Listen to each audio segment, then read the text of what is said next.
The question is, can you say holy Stone Cold Podcast?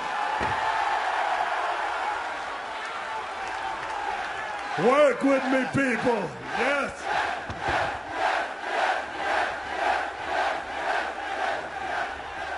I just want to feel like we deserve it first, right? It's a pretty easy audience here. As long as we're getting reactions for no apparent reason, can I just say, Steve, that it's the first time we've done this live, and it's a pleasure to be your guest here, right here, on the Stone Cold Podcast. But you've got to say something about this town. And you got to kick this thing off with the cheap pop, if you will. And by the same token, let me just go ahead and get this out of the way, Mick. Welcome to the Stone Cold Podcast. I am not a professional broadcaster. I am an ex-professional wrestler who has a podcast. This is the Stone Cold Podcast. So sometimes I miss cues. I screw things up. So we're on the WWE Network, coming to you live and in living color from Dallas, Texas. I'm here with Mick Foley.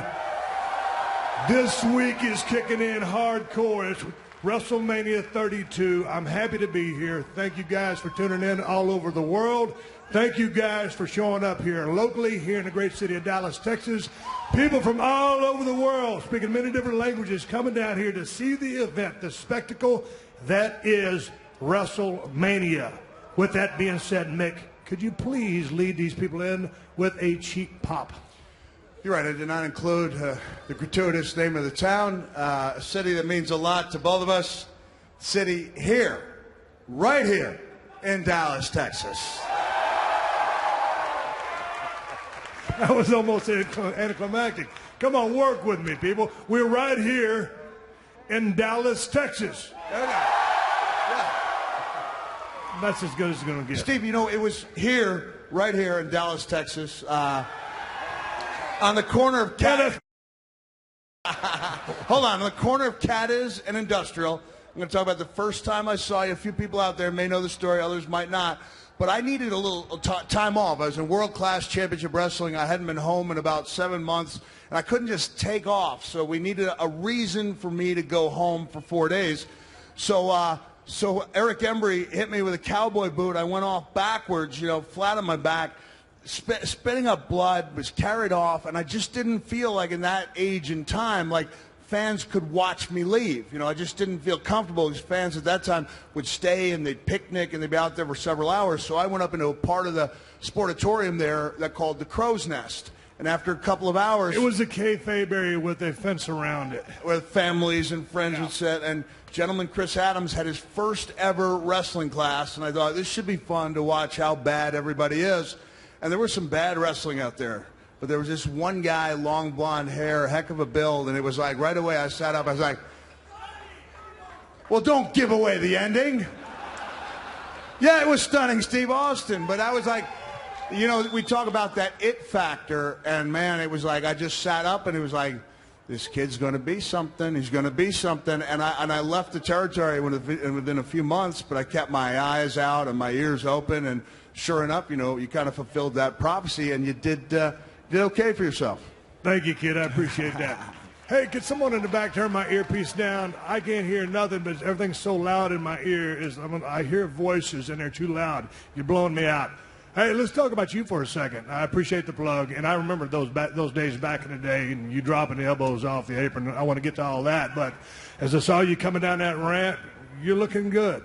Did you lose some weight? What are you doing? Because, we used to travel together. We used to go to the gym. We used to do all kinds of stuff. You can prove it. I was there, right? I mean, hey, now, he wasn't lifting the heaviest weights, but he was there. But, no, you stopped by my crib about a year ago, and you was tired. You was pretty broke down. You was very, very tired. But you look like $1,000,000 now. What are you doing? Man, I didn't want to say anything until I really achieved something, but I'm officially I'm down 50 pounds, and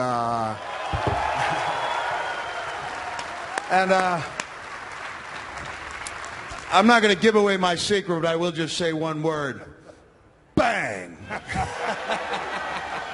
No, I've been eating better. When I saw you, I mean, I was working really hard mentally. I was doing my own shows. I'd always been doing some writing. But, the stuff I'd done had some consequences.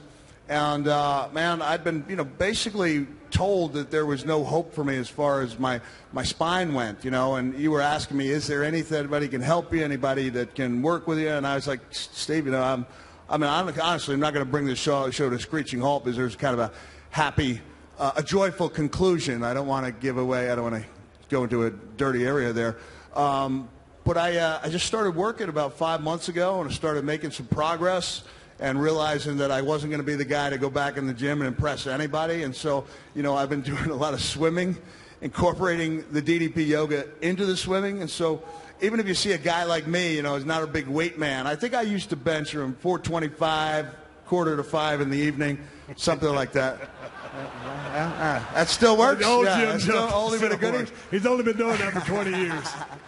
But the guys in the gym see me come in, and they think they're expecting me to be out on the bench. And after about 20 minutes, like, well, where is he? And they look out in the pool, and I'm in the pool going, bang. But it's been working for me. I got a long way left to go, but it's nice that people are noticing that. And it's the lightest I've been since I wrestled Randy Orton at Backlash in 2004. So. Hey, you've been on my podcast many times. We've rode down many roads together, stayed at many cheap hotels. Hey, before I go to my point, let's talk about those cheap hotels. You're one of the cheapest guys in the history of the business. And I was too. Yeah. So, how are you now? Saving all the money? Did it pay off now, being so frugal?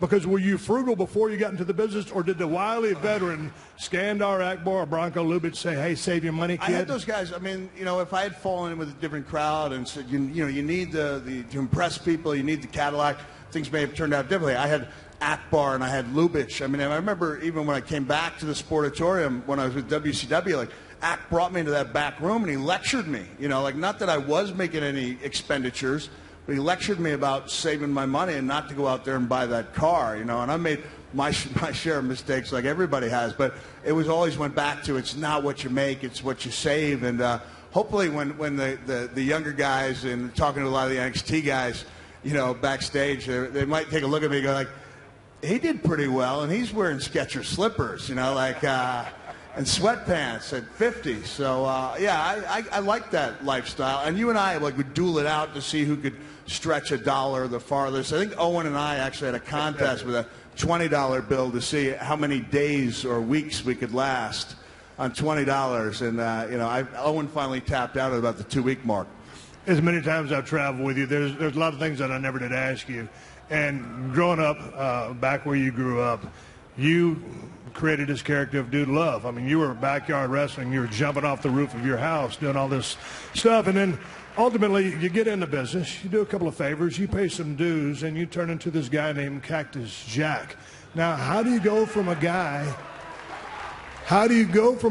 who's all about love and lava lamps to Cactus Jack, who's one of the most vicious, insane, although you're extremely intelligent, characters to ever hit the ring? How did that happen? Why? Dude Love was absolutely what I wanted to be. It was Chick magnet. Chick magnet. I wanted wrestling as an escape from all the things that I wasn't in real life. And it might sound odd and outside the borders of mental sanity now, but I'd actually go out with the wig and like the glasses and the orange headband, and felt like I was more comfortable being that guy than I was as myself. And I thought, once I start wrestling, I need to establish myself. I need to learn some things. I can't just jump in there as Dude Love. So in the interim period, I decided to become Cactus Jack as a tribute to my dad, who was the original Jack Foley. And it just along the way, it was clear that Mother Nature was not going to cooperate with this Dude Love character. And I kind of embraced the Cactus Jack thing and kind of celebrated what Terry Taylor had taught me, which was if you can't look better than the average person out there, then you got to work as hard as you can to look different, And so everything I did was predicated on looking different and acting different, sizing up situations, reacting differently than the average person would. And that's what Cactus Jack was based on. Okay, Jack then came from your dad, but where did the cactus part of it and where the maniacal ways of Cactus Jack, the vicious streak? Yeah. Well, like I said, at that time, in the mid-'80s, nobody was looking for a guy with my build. I remember Dominic DeNucci personally calling AWA, which was a territory that prided itself on its wrestling, and talking to one of the main people there and saying, you know, I got a boy, he's a good boy. And I knew the question because he answered, well, he's a tall. And he waited another few seconds and he repeated again, well, he's a tall. Because they were wondering what's the body look like. And I'm convinced I was one of the first people to actually like invest a little bit of money at the time, like $120 into some decent studio photos, you know. And I had the baby oil and I had the barbells and I was doing, you know, 3-4 sets of curls. I managed to squeeze off a couple of decent photos and sent them out to Jerry Jarrett and whoever was running full time in 1987, 88. To the point where when I showed up at the studio in Memphis TV, I was told that like Randy Hales and and people like that were gathering together, looking at the photos, looking at me, and wondering if we were actually the same guy.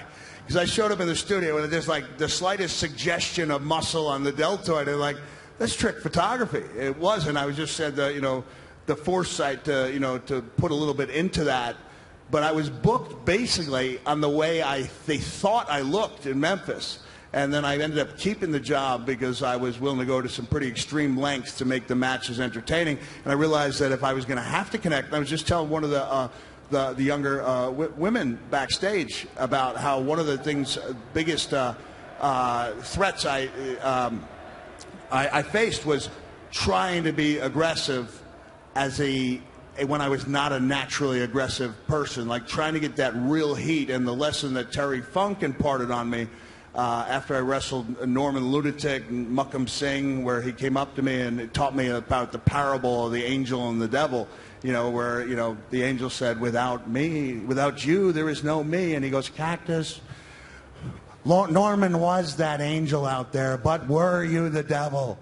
Were you the devil? It doesn't matter what you do. You know, the moves didn't matter if that real anger and the getting the heat wasn't there. And at that point, it wasn't. So I had to work really hard to be that guy who could get the type of heat that would merit the type of response, you know, when the big bumps started happening. Hey, you were talking about back in Dallas in the Crow's Nest watching me when I was in Chris Adams Wrestling School. But tell me another story, because you were Cactus Jack. You were in Dallas, Texas, and you met a girl. Yeah. Can you tell that story? I know you're happily married. With my son in the front row? I'm not sure if I can tell that story. Earmuffs, buddy. What happened?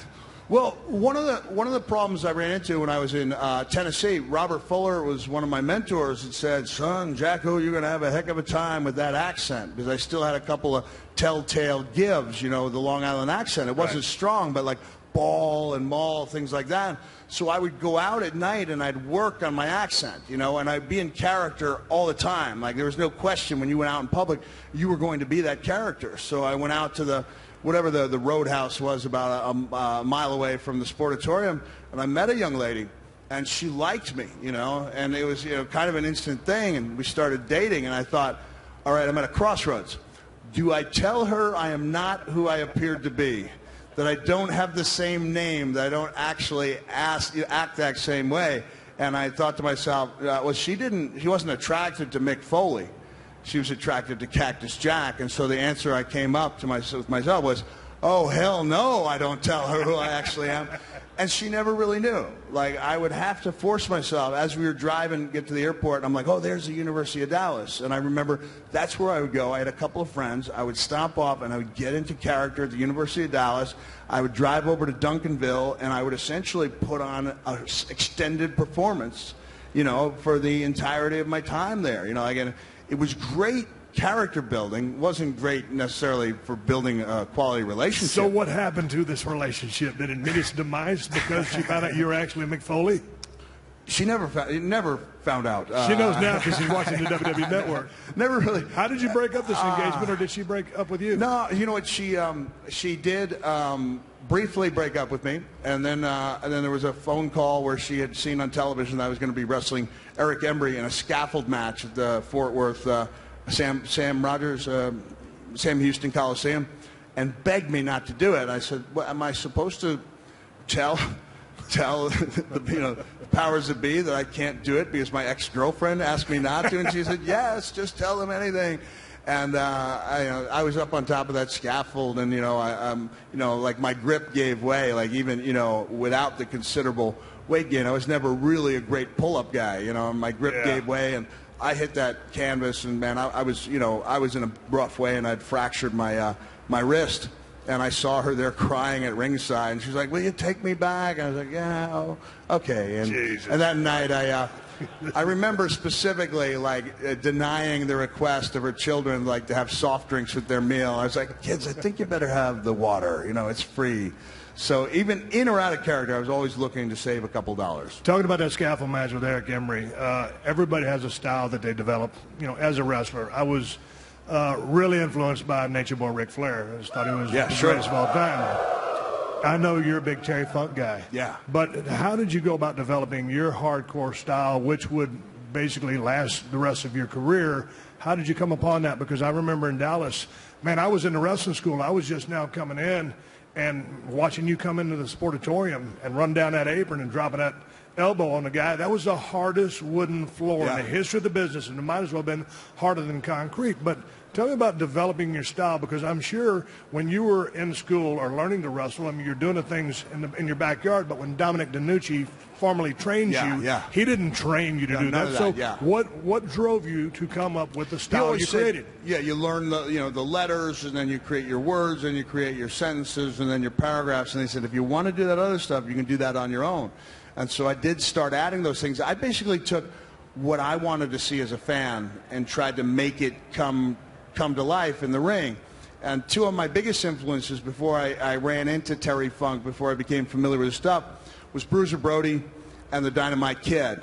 And I knew I could never be as wild as Brody, and I sure as hell knew I wasn't the athlete the Dynamite Kid was. But I thought, what if I could combine the brawling style with kind of that using my own body as a weapon? If I could combine those two elements, and come up with my own patterns, that I might have something original to offer this business. And so what you saw in Texas would be kind of like me finding my own way, so that instead of being yelled at and lectured as I was in Tennessee, that when I got to Texas, I did have Eric Emery saying, whatever you want to do. I had these guys like Akbar going, baby, that's beautiful. You do whatever you want. Jack, that's just try things. Go out there. It doesn't matter if you fail, as long as you try. And I would, have to talk these veterans into maybe taking a look at it. I was about 265 at that time, coming out about 15 feet on that elbow, and no one had done those type of things before. Poor Al Grosnick, who ran the sportatorium, was afraid that I was going to go through the floor, right? Because it was coming down with a lot of force at that time.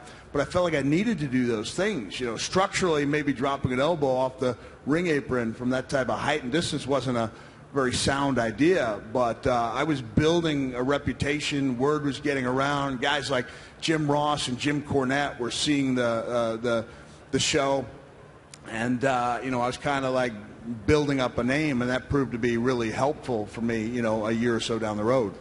You were working, man, all the times that I worked in the ring with you, all of your stuff looked very vicious, but you were always a fun guy to work with, because one, you always wanted to have the best match on the card. It didn't matter what night of the week it was, what town we were in, whatever, you were going to give 100%, but you were always very safe.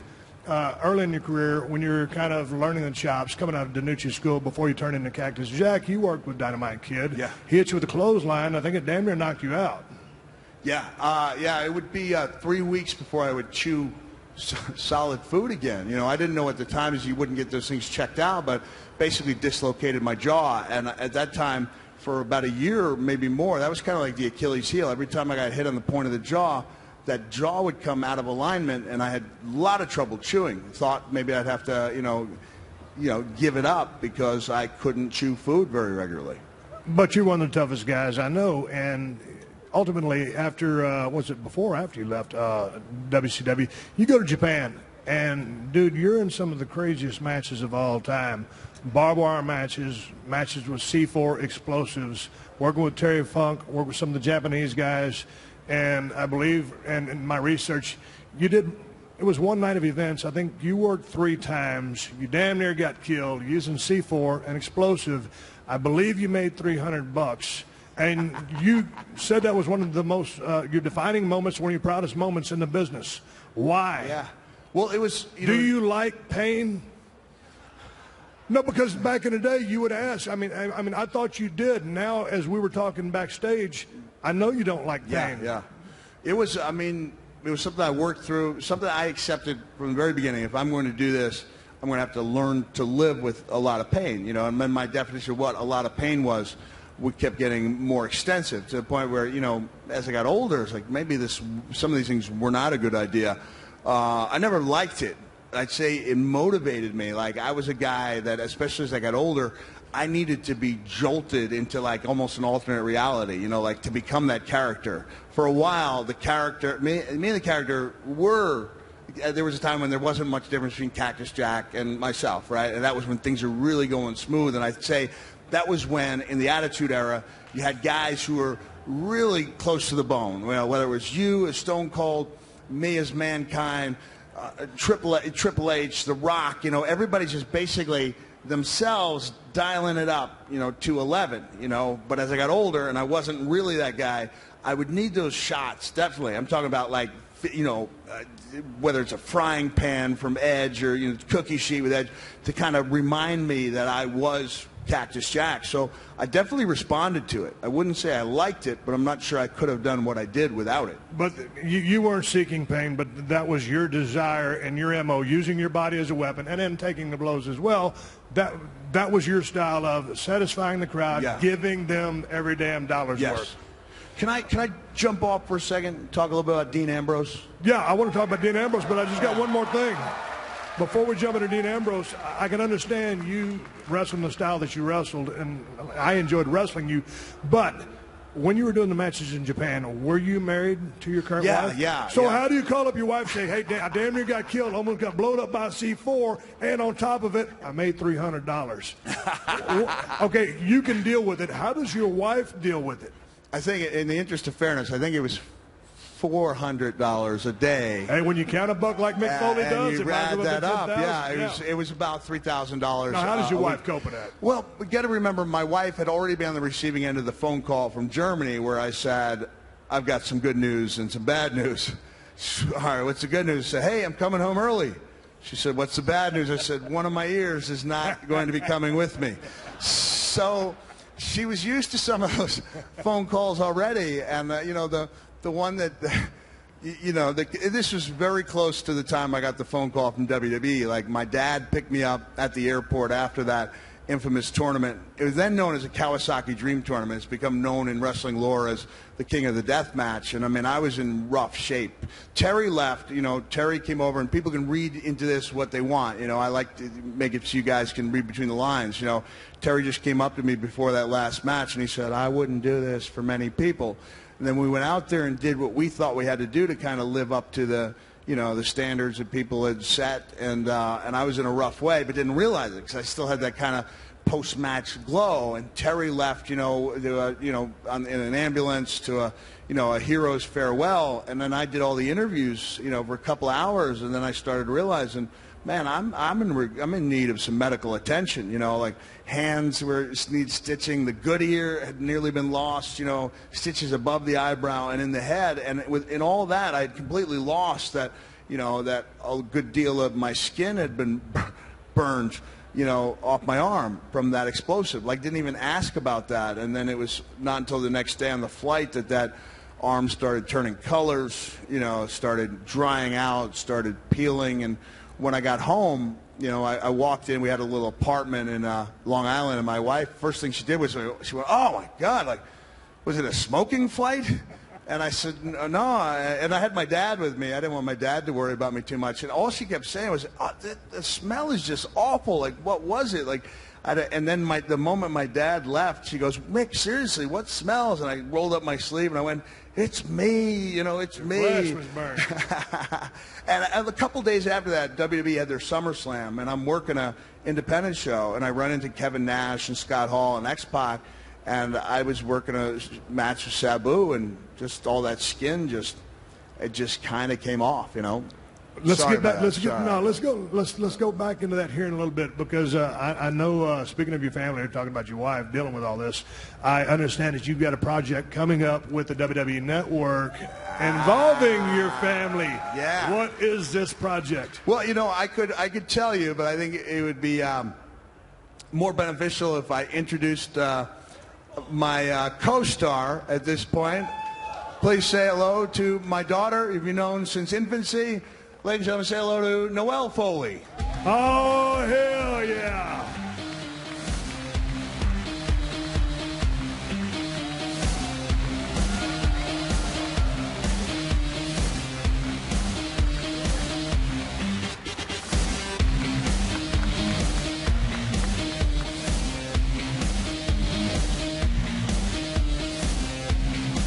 Come on in here, honey. There you go.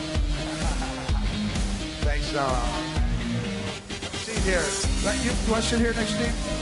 Okay. Noelle Foley, ladies and gentlemen. Noelle, welcome to the Shizzo. Hey, how are you? I'm doing great. How are you? Here's the thing. I've known Mick for years, and I knew Noelle when she was a baby, Yep. and she didn't know me because she was a baby. Yes, I did. But now, all these years later, and here we are, a tall drink of water, 6 feet, beautiful. I would never guess that Mick is your dad. I mean, Mick and me are close friends. Welcome to the show. Tell me your thoughts and tell me the process and what's going on with the name of the show is Holy Foley. Am I correct? Holy yeah. Foley. It's a great name. We talked about Dude Love a little bit earlier. Mr. McMahon, you and I used to ride up the roads, and it had always been said that you couldn't really become a superstar in the company until Mr. McMahon was sold on you as a character, and then he became sold on Stone Cold. Even though I was doing some main events with The Undertaker, I'd done Mind Games with Shawn Michaels, still not completely on board until he found out about the Dude Love character. Had found out that I'd wanted to be this guy and that I actually had footage of me being this guy. And Vince saw the footage and saw something into that and had a vision. In the same way, Vince saw some footage of my interactions with my daughter. So when it was announced in the press release of his very unique relationship with his daughter, like, it's nothing creepy. Yeah. It's just she's 22 and we've had 3 arguments. 3 little fights. 3 little fights. Like there's some great chemistry. Like we play off each other. And Mr. McMahon saw this and he thought it was. I got the word that he thought it was a shame that I'm going to do my Vince here for you, And the word I got was, it's just a shame that Mick doesn't like me. And wouldn't want to work with me because he'd think I'd ruin everything. And I turned to Kevin Dunn and I said, I think I like Vince more than he thinks I like him. And I was told, then you need to tell him that.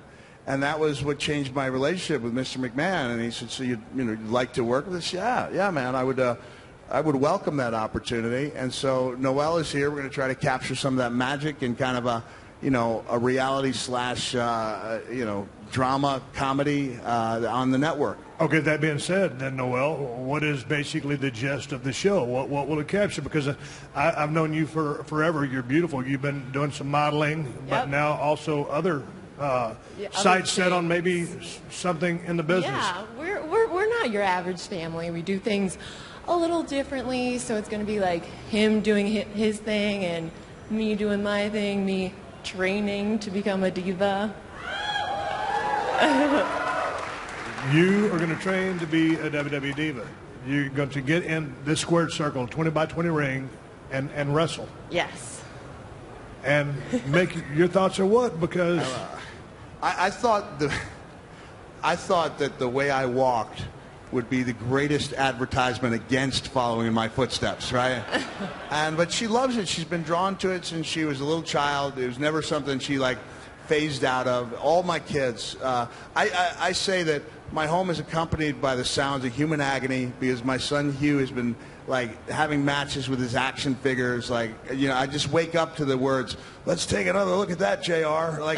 It's just the house we live in. It's just a wrestling home, and if she's dead set on becoming a wrestler, then I'm going to have a hand in her training, make sure that she gets trained the right way, and that she has a shot at doing what it is that makes her happy. Noah, you grew up with your dad being who he is and being around the business your entire life.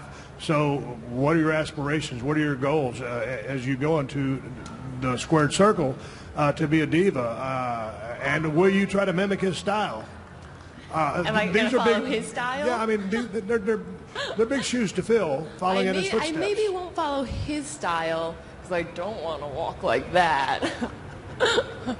But he can teach me some good stuff. But what was it like being a kid? Because I'm a father of two, and I was never home. Your relationship with your dad, you guys are so close. You've only had 3 arguments. What was it like growing up with him always on the road? And are you ready to get on the road and live that life? Because, as you know, it is a tough life. Yeah. He did a really great job. As much as he traveled, he would, even if he had a day free, he would come back and see us. He would take us on the road. So he did the best that he could, and I think we turned out pretty good. So, but it was okay when he was missing all the major functions because, you know, he was on the road trying to make a living, pay the bills? What was that? So you were okay with him missing out on a lot of your milestone events as a kid growing up? Yeah, because he made up for it, and you did your best. I was always home on the 6 a.m. flight. I did the best I could, and they appreciated that. They appreciated they got to do things. I mean, even you know, going on the Wrestle Vessel cruise, you know, and we look back and here's these autographs like from the Big Show from 1999. You know, Eddie Guerrero signing to Dewey and Noel, like. You know, they were around it so much, like it was just part of their lives. And there's always a trade-off, you know, like you wish you'd been home, and I have been home a lot more with the younger kids. But she sees, oh, that's a good picture there, the Foley family there. Yeah. Pretty good photo there.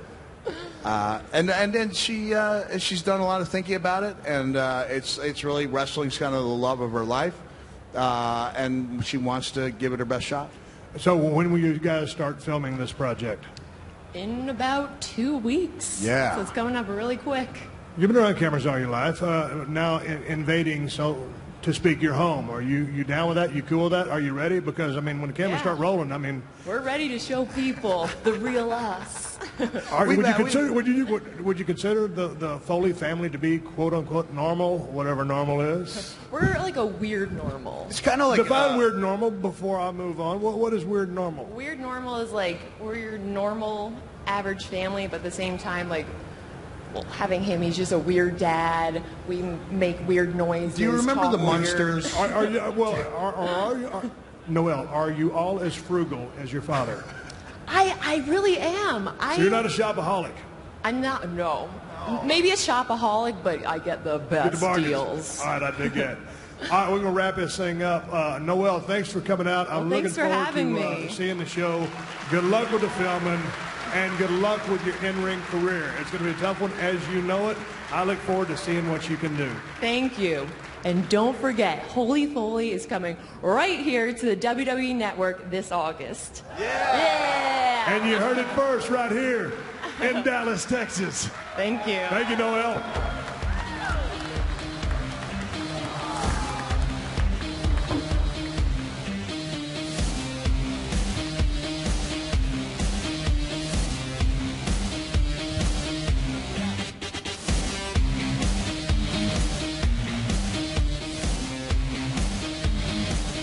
All right, here we go. I was in a list of the music, waiting on a cue. Hey, let's talk a little bit about going back into the squared circle, the Mankind character. How was that born? Who came up with that idea? Because didn't Vince initially want to call you Mason the Mutilator? Yeah. When I showed up for my meeting there in Stamford, there was an illustration. I didn't know what in the world it was there for. Talk to us about the meeting in Stamford, because if you're in the leagues coming up, if you're trying to be, get to the big leagues, and that's WWE, make no mistake about it. It was back then, it still is. Well, it's the only game in town now. But every now and then you get that invite to the house. I never got the invite to the house. Okay, or you got the invite, but you're going to see the man. I was going to see the man, but I didn't. And you're pitching him, or he's pitching you? Did you go to the house? I went to the house. Ah, son of a gun! I'll tell you what, there were a lot of guys who got the invite to the house who do not currently reside in the WWE Hall of Fame. So when I was there, when you were there, there was a list of 4 or 5 guys that were supposed to be the future of WWE, and you and I were not on that list. No. So Mr. McMahon had the ability to adapt, and at the time, and I told this story on the Cheap Pop special I did. Luckily, I didn't hear it until just about 2 years ago from Bruce Pritchard.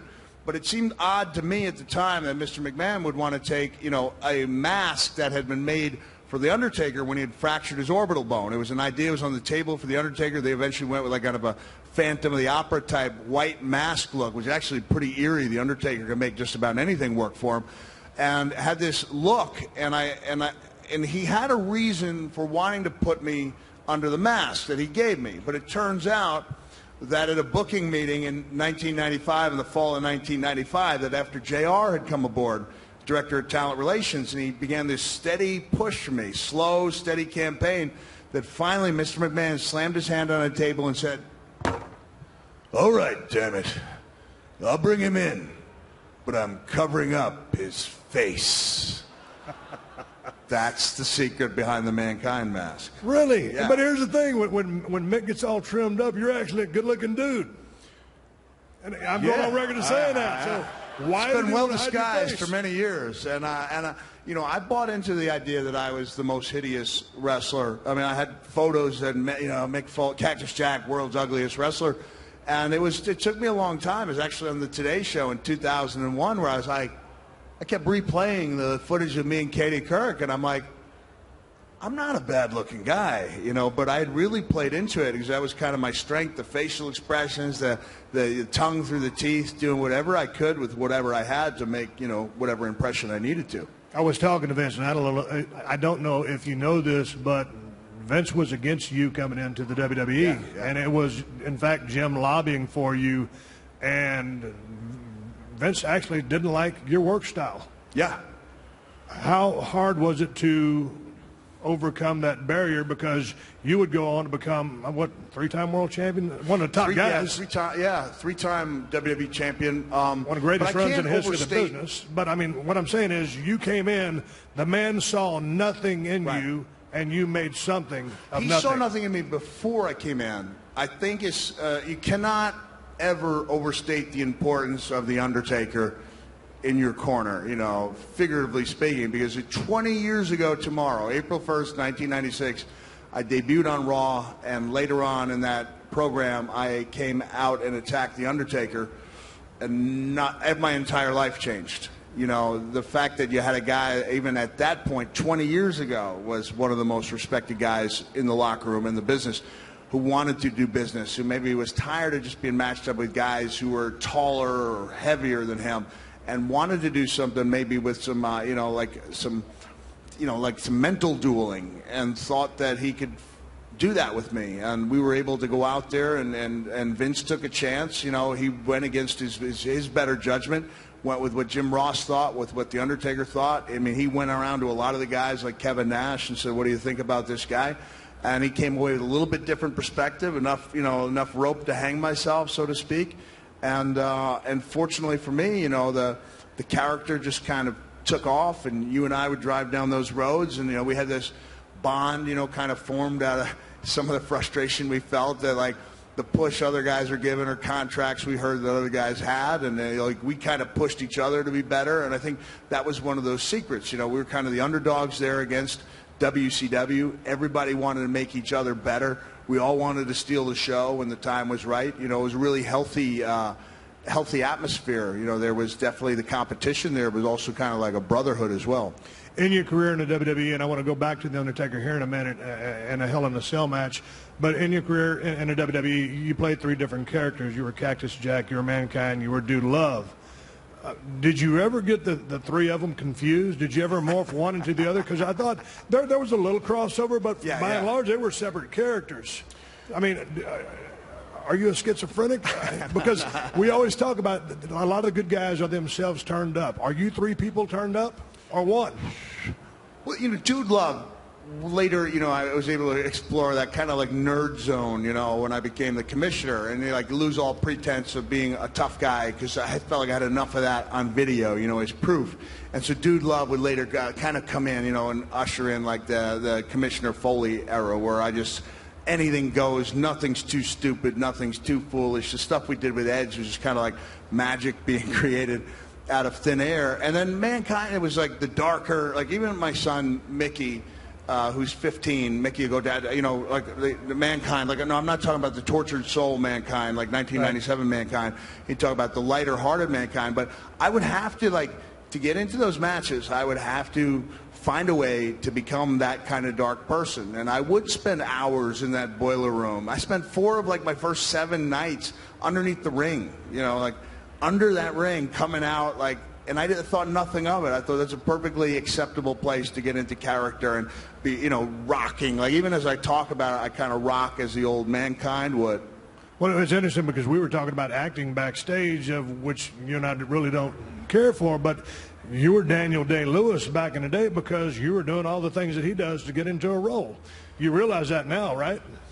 Yeah, I do. Because I never had to just work into getting the character. Boom, glass hits, I'm me, jazzed up. But this Mankind was definitely a stretch. It was a stretch, and I had to work really hard for it. Latter day but Mankind. That's one reason I think it was so successful, because it was damn near a shoot. Because I believed everything that you were doing, I believed everything you were saying, and that was a conviction to the character. So there was a defining moment for me when I did a multi-part interview, extensive interview with Jim Ross in the spring of 1997, and I mentioned that I was told you could never really become a true star in WWE until Mr. McMahon became sold on you. And it was when I was doing that interview with Jim Ross, completely in character, like I was locked in. Everything I said was on it, you know, it was honesty, from honesty as Mick Foley, but in the character of Mankind, you know. And there was like, I was just locked into a role as probably a Hollywood actor would be.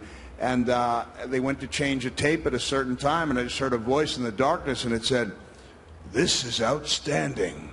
And it was Mr. McMahon, and to me that was the deciding factor. Like everything after that was was pretty easy. I think it was that night that kind of brought him over to my side. Hey man, let's go back to The Undertaker, and because that promo helped define you and get you over with Vince, the old man, as we say affectionately. Also, a big part of that and your success really parlayed in, fast forwarded, in the Hell in a Cell match.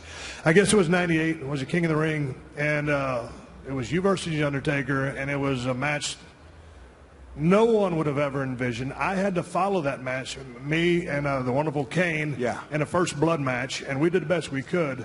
But you can't, sometimes, some nights, you can't follow what 2 guys or 4 guys or whatever the deal is does.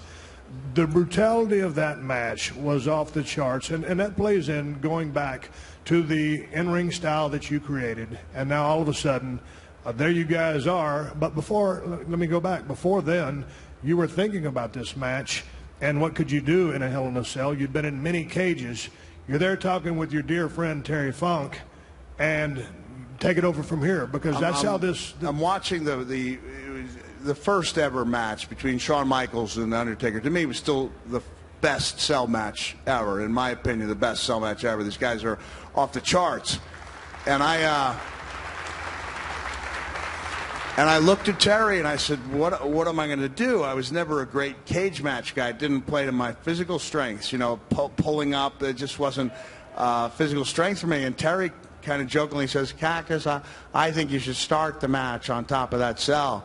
And we both started laughing. And then I said, "I think I can do that." You know, Terry tried to talk me out of it, but I already had that image in my head, you know, and that's when I started like getting into the promo zone and just like thinking about it. And part of the challenge for me was driving down the road and like visualizing things and then trying to bring them to life, you know, on the microphone or in the ring. And that was I was a real big believer in like seeing the picture, thinking the picture, becoming the picture. And the visualization. What's that? Visualization. Yeah. And the most important part of that equation is number 4, like, don't be afraid to make mistakes.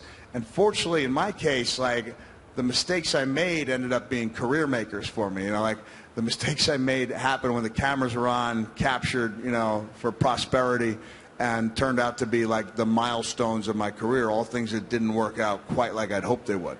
Sometimes when you start a match, you know, it's the lockup is so important. If it's a snap lockup and things look intense, and it could be a sign of good things to come. Starting that match, grab the attention of the audience from the get-go, and as soon as it started, over the top you go.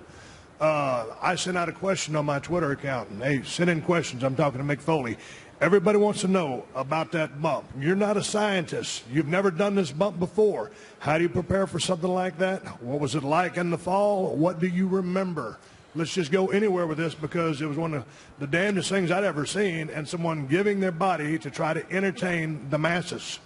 I was really thankful when Jericho wrote his book, and he talked about the potential for doing something off the top, and he said, I went up there earlier in the day, and he said, and the people below looked like ants. He said, I'm not exaggerating. They looked like ants. And I was so thankful, because I was like, that's exactly what they look like.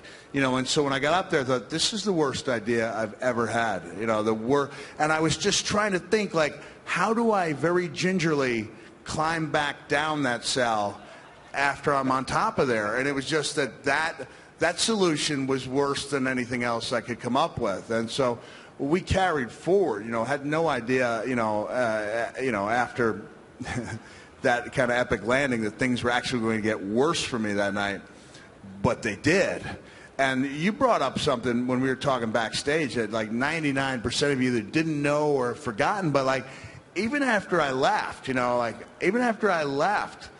I wasn't done for the evening. Like, I was not done. I hugged Stephanie McMahon. I smiled at Stephanie McMahon. First time I'd ever seen her.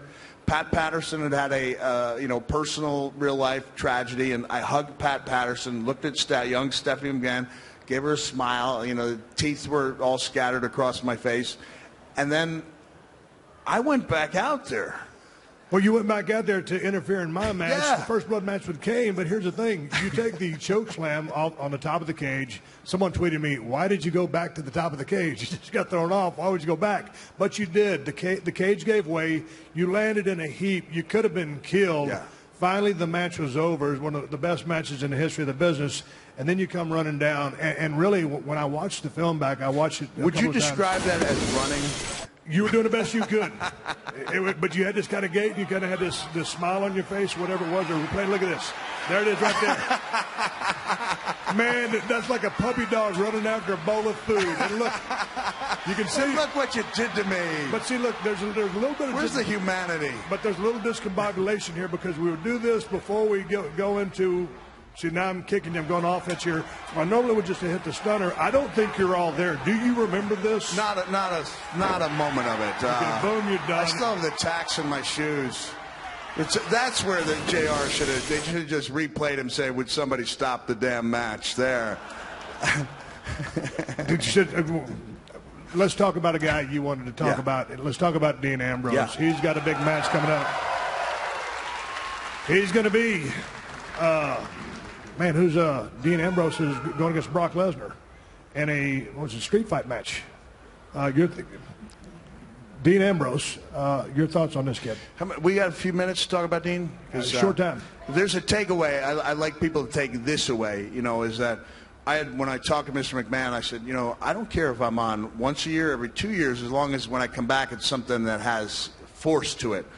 And I thought when I'd come back October of 2014 with Dean and Seth Rollins, that had force.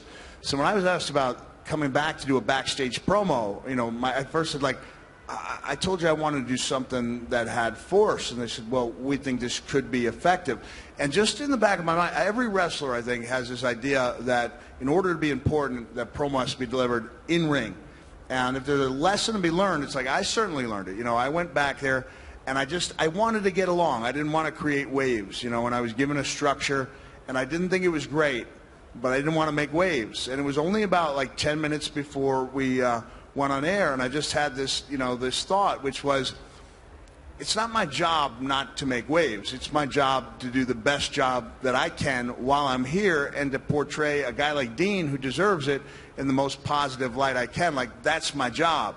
So when the writer asked me, I said, I think the overall tone's too humorous. I don't think anything is nearly as effective after I hand him that bat as the real deal. And it just felt like all these things were returning to me. Because if you'd asked me earlier that afternoon, or even leading up to it, how do you approach a backstage promo? I wouldn't have known, because you can't be 100% dialed in, turned up to 11.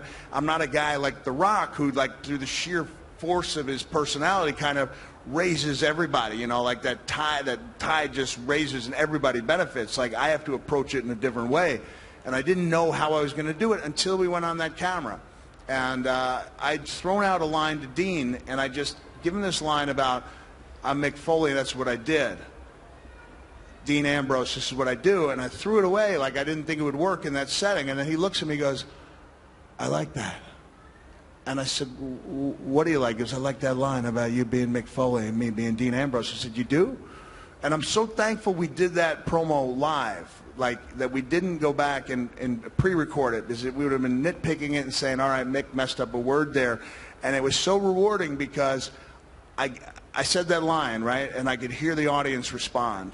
And then Dean gives that line. He goes, yeah, there you have it. I'm Dean Ambrose. And I feel this wave. And, Steve, I'm not kidding you. You know, people are looking close.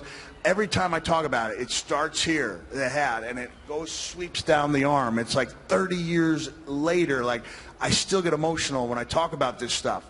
And we finished that promo, and I had this, like, distinct feeling, which was something really important just happened here, you know. Right. And I walked away that evening, and I thought, that was one of the most important things I've ever done. And I don't think, I will never look at a backstage promo, the opportunity to do a backstage promo, the same. And I'd like to think that if there's a lesson learned, that any wrestler, any guy or anyone who wants to aspire to be in WWE should never look at a backstage promo as a throwaway or anything less than the most important thing it can possibly be. Because that night, I thought there was no place I could have been more effective than with Dean Ambrose for 2 minutes backstage. He's got his work cut out for him as he heads into WrestleMania 32. The task at hand is to defeat Brock Lesnar. He's going to have all the toys there to play with. Good luck to him. The Hall of Fame coming right up. I know you had a Stan Hansen story and a Freebird story. I'm so happy to see the fabulous Freebirds go in, because you were in Dallas when they were hot. Yeah. I was here in Dallas when they were hot. We got about 3 minutes left. You got a Stan Hansen or a Freebird story? Because I do. I'm so proud of these guys. And the whole class. I saw Buddy Roberts' wife, Janice. She was great. When she was in Texas, she did the merchandise. I have a photo somewhere. Brandon, I believe, is Buddy Roberts Jr. is going to be inducting his dad. I got a photo of him, Buddy, helping me move, and Brandon at age 2 or 3, you know, eating an ice pop with me in 1989. I love those guys. Michael Hayes, one of the most influential guys, you know, on the mic or in the ring, you know, couldn't speak more highly of Michael. And when it comes to Stan, man, like, I tell you how highly I thought of Stan.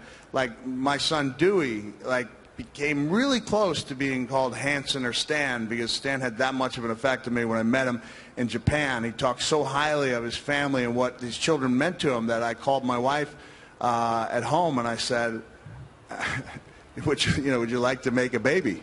And so Stan had an influence on me. You know, I still don't think it's wise to give a guy who is legally blind a clothesline as a finishing move. Like, a lot of people paid a price for that. You know, I'm not advocating that at all. But he was a guy who hit hard. And I'll just one thing is, like, you know, everyone out there has an idea of how a wrestling match is compiled. And to me, it doesn't matter how it takes place, just as long as you get to the finish line. And, you know, how you get there is up to you. I went up to Stan on the first day of the tour. And I said, Stan, I got an idea for some spots. I heard we were going to be tagging. He goes, I don't do spots. And I said, no, but these are some good spots. He goes, I don't do spots. And he, like, what do you mean you don't say a word? And he didn't before his match. Nothing. Yeah. And then when that bell rings, man, he just takes off and he creates out in the ring. And he's one of those guys that brings the best out of you. And yeah, because you're fighting for your life. You're fighting for your life. Not everybody prospers. You know, right. You sink or swim. Last question. We're going into WrestleMania this Sunday. What are you looking for out of this event? Oh, man. I just look for the exciting thing for me is that everybody out there enters with the same goal. If they're not out there to steal the show, they're in the wrong line of business, you know. And I look like there's 4 or 5 matches that can do it. You know, you got the people that are supposed to do it. You know, you got Undertaker and Shane. They're supposed to steal the show. You got Triple H and Roman. They're supposed to steal the show. But then you get the women. 3 women. Sasha Banks, Becky Lynch, you know, Miss Charlotte. 100,000 fans. Like, I like to think 10 years from now we'll look back on this as one of the most important days in the history of our business, the day that women's wrestling, like, just arrived completely and finally. And you got maniacs like Kevin Owens out there who don't know, and a guy like who hasn't had a chance at a Mania like Zack Ryder. You put those guys in that match, and there's no telling what could happen. It's just it's a wonderful event. Everybody's focused on trying to have the best match they possibly can. You want that Mania that you're involved in to be spoken of in like the reverent tones of like a WrestleMania 3 or WrestleMania 12, that when you and Brett were involved in, WrestleMania 17. So the guys are going out there, they want their Mania 32 to be up there in that type of league. About 30 seconds left. Did you ever think back in the day from WrestleMania 1 that it would progress and become at the epic magnitude that it is now? No, it's crazy that people from around the world give me if you're from a different country, give me a hell yeah. Y'all ain't all from a different country. All right, maybe you are, but anyway, some good stuff. But I would have never imagined way back in the day when he started this damn thing, because he went out on a limb, he put his balls on the line, and it paid off. And again, they're counting me down. It's 15 seconds, 14, 13. We're at WrestleMania 32. Let me finish with a Mr. McMahon for you. WrestleMania, bigger, better, better. Hey, I'm Stone Cold Steve Austin. This is Mick F. and Foley. We're here on the Stone Cold Podcast. We're here live in Dallas, Texas. WrestleMania 32, right around the corner this Sunday on the WWE Network. I believe it's for FRWE. I ain't down with that, but check it out. My name is Steve Austin. We signing off, and that's the bottom line, because I said so. Said so.